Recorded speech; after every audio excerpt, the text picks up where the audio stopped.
Shri N Sreekumar, ഇനി നിങ്ങൾക്ക് കോൺഗ്രസ് ഇക്കാര്യത്തിൽ ചെയ്യാനുള്ള ഒരു കാര്യം, ഇപ്പോൾ MLA സ്ഥാനം രാജിവെക്കാൻ UDF തീരുമാനിക്കണം എന്നങ്ങ് പറഞ്ഞു.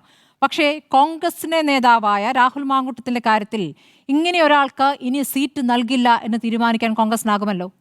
അങ്ങനെ ഒരു തീരുമാനം കോൺഗ്രസിന്റെ ഭാഗത്തുനിന്ന് നമുക്ക് പ്രതീക്ഷിക്കാമോ? രണ്ടാമത്തെ ചോദ്യം, VD സതീശൻ, രാഹുൽ മാങ്കൂട്ടത്തിൽ VD സതീശൻ, ഷാഫി പറമ്പിൽ ത്രയം കാര്യങ്ങൾ തീരുമാനിക്കുന്നു എന്ന് കോൺഗ്രസിനകത്തു നിന്ന് തന്നെ ഉയർന്നിരുന്ന വിമർശനമാണ്. അപ്പോൾ രാഹുൽ മാങ്കൂട്ടത്തിനെതിരെ മകളെപ്പോലെ ഉള്ള ഒരു പെൺകുട്ടി നേരത്തെ പറഞ്ഞൊരു പരാതി, അത് VD സതീശൻ വെളിപ്പെടുത്തുന്നുണ്ട്.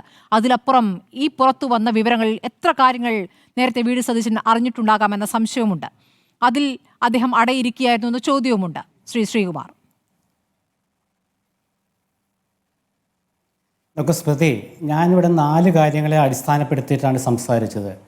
രാഹുൽ എന്ന വ്യക്തി, അദ്ദേഹത്തിൻ്റെ സംഘടന, പൊതുരാഷ്ട്രീയം, നിയമത്തിൻ്റെ വഴി, ഈ 4 കാര്യങ്ങളെക്കുറിച്ച് സംസാരിക്കുമ്പോഴാണ് ഞാനിതെല്ലാം വ്യക്തമായിട്ട് പറഞ്ഞത്. ഇവിടെ DYFIയുടെയും യുവമോർച്ചയുടെയും സുഹൃത്തുക്കൾ അവരവരുടെ രാഷ്ട്രീയം പറഞ്ഞു, തെറ്റില്ല, കുഴപ്പമില്ല.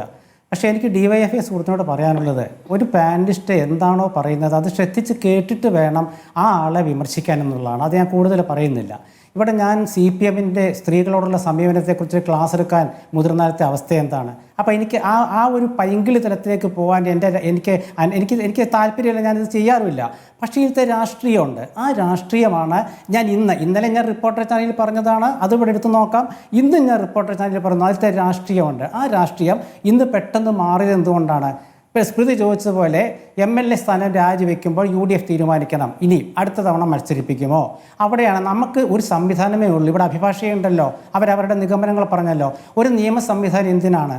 ഒരാൾ ശരിയോ തെറ്റോ എന്ന് വിധിക്കാനുള്ളതാണ് നിയമ സംവിധാനം. ഒരു ശുദ്ധാത്മാവാണെന്നും ഒരു തെറ്റുകാരനാണെന്നും വിധിക്കാൻ കോടതിക്ക് അധികാരമുള്ളൂ. അപ്പോൾ കോടതിയുടെ തീരുമാനം അനുസരിച്ചിട്ട് കോൺഗ്രസ് അക്കാര്യത്തിലൊരു തീരുമാനമെടുക്കും. രാഹുൽ മാങ്കൂട്ടത്തിൽ മത്സരിക്കണോ വേണ്ടോ എന്നുള്ളതിനെക്കുറിച്ച് കോടതി തീരുമാനം വന്നിട്ടില്ലെങ്കിൽ എൻ്റെ ഒരു നിരീക്ഷണത്തിൽ രാഹുൽ മാങ്കൂട്ടത്തിൻ്റെ ഇനി മത്സരിപ്പിക്കാൻ സാധ്യതയില്ല. ഒന്ന്. രണ്ടാമത്തെ കാര്യം, DYFI സുഹൃത്ത് സംസാരിച്ചപ്പോൾ അവരുടെ പാർട്ടി നിരീക്ഷണമല്ല ശ്രീ എൻ ശ്രീകുമാർ വേണ്ടത്. അങ്ങയുടെ നിരീക്ഷണം ശരിയായിരിക്കാം, ഞാൻ അതിനെ ചോദ്യം ചെയ്യുന്നില്ല. പക്ഷേ കോൺഗ്രസ് നേതൃത്വം അത് പറയണമെന്നേ. ഇനി ഇയാൾ മത്സരിക്കില്ല എന്ന് പറയണം. അങ്ങനെ പറയുമോ? തെറ്റുകാരനാണ് എന്ന് തോന്നിയാലല്ലേ സ്മൃതി പറയാൻ പറ്റുള്ളൂ.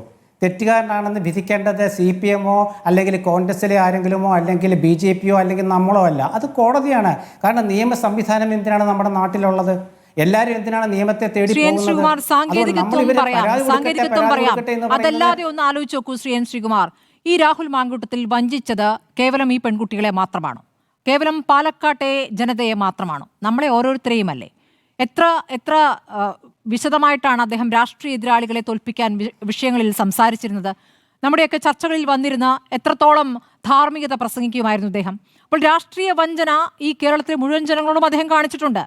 അപ്പോൾ അതിനൊരു ഉത്തരം വേണ്ടേ? രാഹുൽ മാങ്കൂട്ടത്തിൽ ഇതൊന്നും തൻ്റെ മെസ്സേജ് അല്ല, ഇതൊന്നും തൻ്റെ ചാറ്റല്ല എന്നിതുവരെ പറഞ്ഞിട്ടില്ല. പോയി കേസ് കൊടുക്കൂ എന്നല്ലേ പറഞ്ഞത്? അവരോട് പറഞ്ഞത് കേസ് കൊടുക്കാനാണ്. അപ്പോൾ അത് വെല്ലുവിളിയാണ് അവിടെ നടത്തിയിരിക്കുന്നത്. നമ്മളോട് പ്രതികരിക്കുമ്പോഴും ഇതൊന്നും തൻ്റെ ചാറ്റല്ല എന്ന് പറഞ്ഞിട്ടില്ല. അങ്ങനെ പറയാൻ അയാൾക്ക് കഴിയുകയുമില്ല. രാഹുൽ മാങ്കൂട്ടത്തിൽ അയാളുടെ ശൈലിയിൽ പറഞ്ഞതിനോട് എനിക്ക് അഭിപ്രായം പറയാൻ പറ്റില്ല. അത് അയാളുടെ ശൈലി. ഞാൻ സംഘടനാപരമായ കാര്യങ്ങളാണ് പറഞ്ഞത്. അയാൾ പ്രതിദാനം ചെയ്യുന്ന സംഘടനയിൽ നിന്നും അയാളെ ഒഴിവാക്കി യൂത്ത് കോൺഗ്രസിൻ്റെ പ്രസിഡന്റ് സ്ഥാനത്ത് നിന്നും AICC തീരുമാനപ്രകാരം അദ്ദേഹം രാജിവെച്ചു.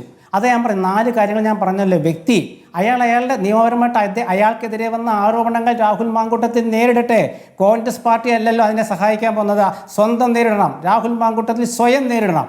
അതിന് നമ്മുടെ നാട്ടിൽ സംവിധാനം ഉള്ളത് സംസാരിക്കുമ്പോൾ അത് ഏതെങ്കിലും ഒരു പക്ഷം പിടിച്ച് സംസാരിക്കുന്നു എന്നൊരു തോന്നലുണ്ടാവും. അതെൻ്റെ കുറ്റമല്ല, അത് നമ്മുടെ നാട്ടിൻ്റെ ഒരു സ്വഭാവം അനുസരിച്ചുള്ള കാര്യമാണ്. മറ്റൊരു കാര്യം, ഈ യൂത്ത് കോൺഗ്രസ് പ്രസിഡന്റ് സ്ഥാനം രാജിവെച്ചത് വലിയ കാര്യമല്ലെന്ന് യുവമോർച്ച സുഹൃത്ത് പറഞ്ഞു. എൻ്റെ സുഹൃത്ത്, ഒരു സംഘടനയ്ക്ക് ഒരു സംവിധാനമില്ലേ? യൂത്ത് കോൺഗ്രസ് പ്രസിഡന്റ് സ്ഥാനം ഒരാളിനെ രാജിവെപ്പിക്കുക എന്ന് പറഞ്ഞാൽ നിസ്സാര കാര്യമാണോ? യൂത്ത് കോൺഗ്രസ്സിൽ അത് വലിയ കാര്യമാണ്. തിരഞ്ഞെടുക്കപ്പെട്ട പ്രസിഡന്റാണ്, അയാളോട് രാജിവെക്കാൻ ആവശ്യപ്പെട്ടു, രാജിവെച്ചു. അത് സംഘടനാ സംവിധാനത്തെക്കുറിച്ച് യുവമോർച്ച നേതാവിന് അറിയില്ലേ? അത് ആ സംഘടനയ്ക്ക് അത് ബാധകമാവുള്ളൂ, ജനങ്ങൾക്ക് ബാധകമാവില്ല. ആ സംഘടനയ്ക്ക് പ്രസിഡന്റായിട്ടിരിക്കാൻ അദ്ദേഹം യോഗ്യനല്ല എന്ന് കരുതിക്കൊണ്ടാണ് മാറ്റി നിർത്തിയത്. ഇത് മനസ്സിലാക്കൂ. ആദ്യം നമ്മൾ ചർച്ചയിൽ പങ്കെടുക്കുമ്പോൾ നമ്മൾ ഓരോ കാര്യവും വിമർശിക്കുമ്പോൾ ഇതും കൂടെ മനസ്സിലാക്കൂ. പിന്നെ അഭിഭാഷക പറഞ്ഞൊരു കാര്യമുണ്ട്, അല്ല ഞാൻ പറഞ്ഞു കേട്ടെ എന്തുകൊണ്ടാണ് രാഹുൽ മാങ്കൂട്ടത്തിനെതിരെ അല്ല ഒരു മിനിറ്റ് ഞാൻ പറയട്ടെ ശരി പറഞ്ഞോളൂ. ഞാൻ പറഞ്ഞിട്ട് മതി. അതായത് രാഹുൽ മാങ്കൂട്ടത്തിനോട് രാജിവെക്കാൻ എന്തുകൊണ്ടാണ് കോൺഗ്രസ് ആവശ്യപ്പെട്ടത്? ഇത് പൊതു ചർച്ചയായി. കോൺഗ്രസിന് പരാതി കിട്ടിയിട്ടില്ല, പൊതു ചർച്ചയാക്കി, മാധ്യമങ്ങൾ ചർച്ചയാക്കി. ആ ചർച്ചയെ ബഹുമാനിച്ചു കോൺഗ്രസ്. ഏത് പാർട്ടിയാണ് എങ്ങനെ ബഹുമാനിച്ചിട്ടുള്ളത്? കോടതി പറയട്ടെ എന്നല്ലേ ഇന്നും പറഞ്ഞുകൊണ്ടിരിക്കുന്നത്. ഞാൻ പറഞ്ഞില്ലേ എനിക്ക് ഒരുപാട് കാര്യങ്ങൾ CPM കുറിച്ച് പറയാനുണ്ട്. ഒറ്റ കാര്യം ഞാൻ മാത്രമേ പറയുന്നുള്ളൂ. സ്വപ്ന സുരേഷിൻ്റെ പറഞ്ഞ വീഡിയോ ഇപ്പോഴും സമൂഹ മാധ്യമത്തിലുണ്ട്, എടുത്ത് നോക്കുക. അത് മാത്രമേ എനിക്ക് പറയാനുള്ളൂ. മറ്റൊരു കാര്യം, അഭിഭാഷക പറഞ്ഞൊരു കാര്യമുണ്ട്. അവർ പറഞ്ഞത് വളരെ ശരിയാണ്. കാരണം നമ്മുടെ നാട്ടിലെ ഈ സ്ത്രീകളെക്കുറിച്ച് പറയുന്നതും അതുപോലെ തന്നെ സ്ത്രീകളെക്കുറിച്ച് പറയുമ്പോൾ ഓരോ പാർട്ടിയും എടുത്ത നയങ്ങളൊക്കെ നമുക്കറിയാമല്ലോ. CPM ഹൈദരാബാദ് പാർട്ടി കോൺഗ്രസ് ഹർകിഷൻ ഇരിക്കുമ്പോൾ എടുത്തൊരു തീരുമാനമാണ് സ്ത്രീകളുടെ കാര്യത്തിൽ പ്രത്യേക ശ്രദ്ധ ചെലുത്തണമെന്ന്. അതിനുശേഷമല്ലേ ഒരുപാട് പരാതികൾ ആ പാർട്ടിക്കുള്ളിൽ വന്നത്. അത് ഞാനിതിലേക്ക് കൂട്ടിക്കുഴയ്ക്കാത്ത എന്താണെന്ന് വെച്ചാൽ ഇതിലത്തെ രാഷ്ട്രീയം മാറും. ഇതിലത്തെ ഇപ്പോൾ രാഷ്ട്രീയം എന്താ? സ്മൃതി ചോദിച്ച രാഷ്ട്രീയമാണ്. അഭിഭാഷക പറഞ്ഞ എന്താണ്? അതിൻ്റെ ഒരു നിയമമല്ലേ അഭിഭാഷകയോട് എനിക്ക് ചോദിക്കാനുള്ളതാണ്. ആ നിയമത്തിന്റെ വഴിയിൽ ആ കുട്ടികൾ പോട്ടെ. അവരെ ആരും കോൺഗ്രസ് ശ്രീകുമാർ, ആ നിയമത്തിന്റെ വഴിയിൽ പോകാൻ ആ പെൺകുട്ടികൾക്ക് ധൈര്യം കൊടുത്തുകൊണ്ട് അവരെ കൂടെ നിൽക്കുമോ കോൺഗ്രസ്? തീർച്ചയായിട്ടും അതല്ല ഇന്നലെ VD സതീശൻ പറഞ്ഞത്. അത് കേട്ടില്ലേ സ്മൃതി? ഒരച്ഛൻ്റെ സ്ഥാനത്ത് നിന്നുകൊണ്ട് ഞാൻ ചെയ്യാവുന്നത് ചെയ്തു. ആ യുവതിയും ആ നടിയും അത് അംഗീകരിച്ചല്ലോ. ഞാൻ പറഞ്ഞു ഇത് കോൺഗ്രസിൽ അവർ ചെല്ലട്ടെ. കോൺഗ്രസിൽ അവർക്ക് പരാതി കിട്ടിയിട്ടില്ലെന്ന് നേതൃത്വം പറയുന്നുണ്ട്. ഞാൻ അതിലപ്പുറമുള്ള കാര്യങ്ങളുടെ കാര്യം ഞാൻ പറയുന്നത് ഞാൻ ഒരു കാര്യം ഞാൻ വ്യക്തമായിട്ട് പറയാം. ഈ നാട്ടിലെ സ്ത്രീകളും ഈ നാട്ടിലെ കുട്ടികളോടുള്ള കോൺഗ്രസിന്റെ സമീപനം എക്കാലത്തും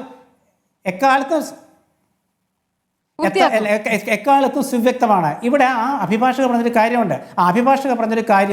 അതായത് അവർ നിയമവശവും പറഞ്ഞു, അവർ സ്ത്രീപക്ഷം എന്ന രീതിയിലും പറഞ്ഞു. ഞാൻ പറഞ്ഞ ഇതിൽ നമ്മുടെ നാട്ടിൽ സംവിധാനമില്ലേ സുഹൃത്തെ? ആ സംവിധാനത്തിൽ കൂടെ അല്ലേ പോകാൻ പറ്റുള്ളൂ. ആ സംവിധാനത്തിലൂടെ പോകാൻ നിങ്ങൾ സഹായിക്കും അവരെ. സംവിധാനത്തിന്റെ വേഗം നമുക്കറിയാം. സംവിധാനത്തിന്റെ വേഗം എത്രയാണെന്ന് നമുക്കറിയാം. ശ്രീകുമാർ, അതിന്റെ ഒരു പ്രശ്നം കൂടി. ഇടയ്ക്ക് ഷാനുഭ വേഗം പറഞ്ഞ ശേഷം ഒരു ഇടവേളയിലേക്ക് പോകണം. ഒരു വരിയാണെങ്കിൽ വേഗം പറഞ്ഞ. അതായത് ഇപ്പോൾ ഇതിൽ വളരെ പുച്ഛത്തോടെ രാഹുൽ പറഞ്ഞൊരു കാര്യമുണ്ട്, രാഹുൽ മാങ്കൂട്ടത്തിൽ പറഞ്ഞൊരു കാര്യമുണ്ട്, പരാതി ഇല്ലല്ലോ എന്ന്. ശരിക്കും ഇദ്ദേഹം ഒരു രാഷ്ട്രീയ പ്രതിനിധി എന്ന നിലയിൽ പറയേണ്ടത് ഒരാളെങ്കിലും പരാതി നൽകൂ, ഞാൻ ആ പരാതിയെ ഫേസ് ചെയ്യാം, ഞാൻ തെറ്റിയതില്ലെന്ന് ഞാൻ തെളിയിക്കാം, എനിക്ക് കോടതിക്ക് മുന്നിൽ ഇത് തെളിയിച്ചേ പറ്റൂ എന്നാണ്. അല്ലാതെ പരാതി ഇല്ലല്ലോ എന്ന് പറയുന്നത് ധാർഷ്ട്യമാണ്. ഇതാണ് എനിക്ക് ആഡ് ചെയ്യാനുള്ള കാര്യം. അതെ, ധാർഷ്ട്യമാണ് നമ്മൾ കഴിഞ്ഞ 2 ദിവസമായി കണ്ടുകൊണ്ടിരിക്കുന്നത്.